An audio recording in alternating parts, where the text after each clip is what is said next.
Hello ನಮಸ್ಕಾರ, ನನ್ನ ಹೆಸರು ಲಿತಿಕ್ಷಾ. ನಾನಿವತ್ತು ನಿಮಗೆ ಆ್ಯಕ್ಚುಲಿ ಹೇಗೆ ಮಾಡೋದಂತ ಹೇಳ್ಕೊಡ್ತೀನಿ. ಬನ್ನಿ. ಮೊದಲು ನಮಗೆ ಈಗ ಸ್ವಲ್ಪ ಎಗ್ ಬೇಕಂದರೆ ಎಷ್ಟು ಎಗ್ ಬೇಕು ಅಷ್ಟು ತೊಗೊಳ್ತೀವಿ. ನಾನು 5 ಎಗ್ ತೊಗೊಳ್ತಾ ಇದ್ದೀನಿ. ಆಮೇಲೆ ಕುಕ್ಕರನ್ನು ಸ್ಟವ್ ಮೇಲೆ ಇಡೋಣ. ಈಗ ಎಗ್ ಹಾಕೋಣ. ಆಮೇಲೆ ಸ್ವಲ್ಪ ಎಣ್ಣೆ ಹಾಕೋಣ.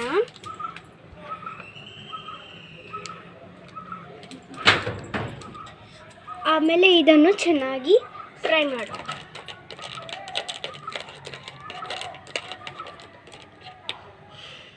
ಈಗ ಇದಕ್ಕೆ ಸ್ವಲ್ಪ ಜೀರಿಗೆ ಅದೆಲ್ಲ ತಗೊಳ್ಳಿ,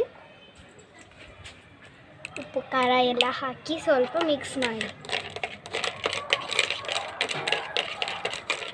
ಸ್ವಲ್ಪ ಹೊತ್ತು ಅದು ಬೇಯಲಿ. ಈಗ ಬನ್ನಿ, ನಾವು ಮೊದಲು ತರಕಾರಿಗಳನ್ನೆಲ್ಲ ಕಟ್ ಮಾಡೋಣ.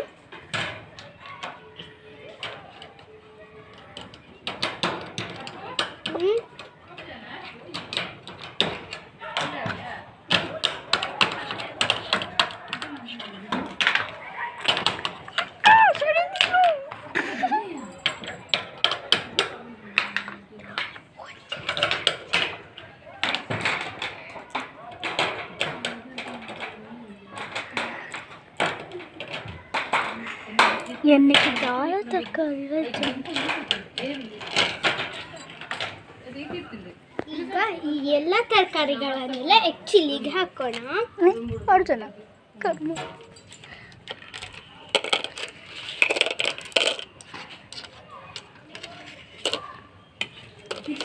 ಚೆನ್ನಾಗಿ ಕರಡಿಸೋಣ. ಈಗ ಸ್ವಲ್ಪ ಉಪ್ಪು ಹಾಕ್ತಾ ಇದ್ದೀನಿ. ಈಗ ಸ್ವಲ್ಪ ಖಾರ ಹಾಕ್ತಾ ಇದ್ದೀನಿ. ಈಗ ಸ್ವಲ್ಪ ಟರ್ಮರಿಕ್ ಪೌಡರ್ ಹಾಕ್ತಾ ಇದ್ದೀನಿ. ಇದನ್ನೆಲ್ಲ ಮಿಕ್ಸ್ ಮಾಡಿ ಸ್ವಲ್ಪ ಬೇಯೋಕ್ಕಿಡೋಣ. ಈಗ ಇದು ರೆಡಿಯಾಗಿದೆ. Thanks for watching my video and subscribe my video. Thank you. Bye.